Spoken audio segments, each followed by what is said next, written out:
I'm Dr. Thompson Akwo, Ntuba, the editor of Health and Development magazine.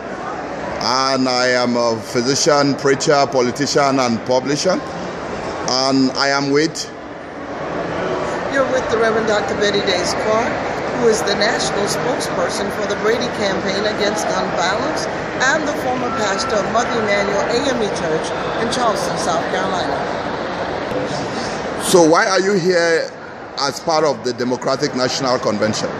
I'm here as the national spokesperson for the Brady campaign against gun violence.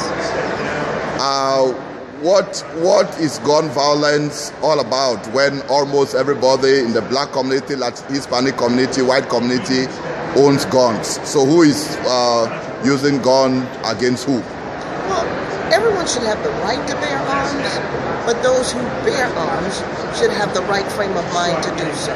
And so gun control will help us to make sure that the guns are in the right hands. Gun controls will help us to make sure that guns are in the right hands.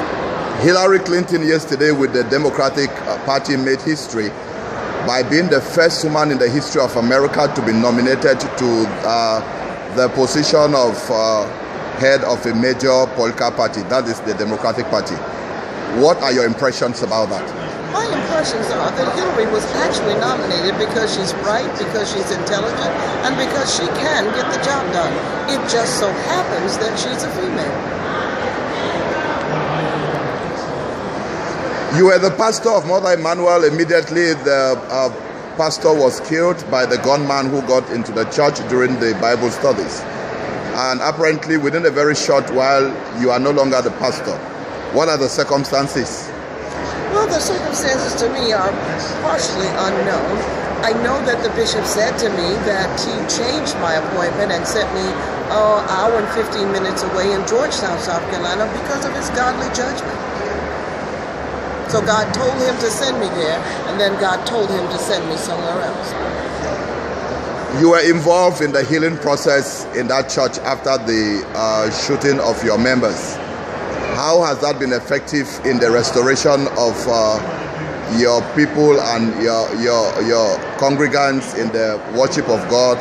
And how can America benefit from your experience?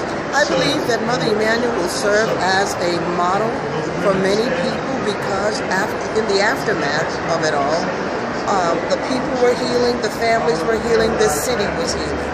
But as the pastor, I had to find a way to connect us so that our healing journey would be just that, a shared journey.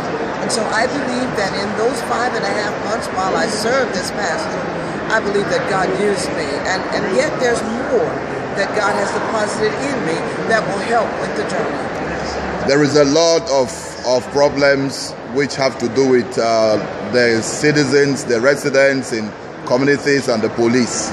And there's a need for the police and the communities to come together in some form of discussion on how to live a healthy interdependence with the police and the community citizens, Black life and all of that. With your experience in Emmanuel Church and the healing process, what do you have to say to those who are involved in seeking solutions to Black Lives Matter and related issues? I believe that we need to come to the table of commonality and that we need to hear each other. And as a result, then we need to figure out where do we go from here. Not shouting, not screaming, not rioting, but coming to a table and talking it over. And finally, you are here and the Congressional Black Caucus is holding their meeting as part of the DNC. What do you think you are going to benefit from being part of here?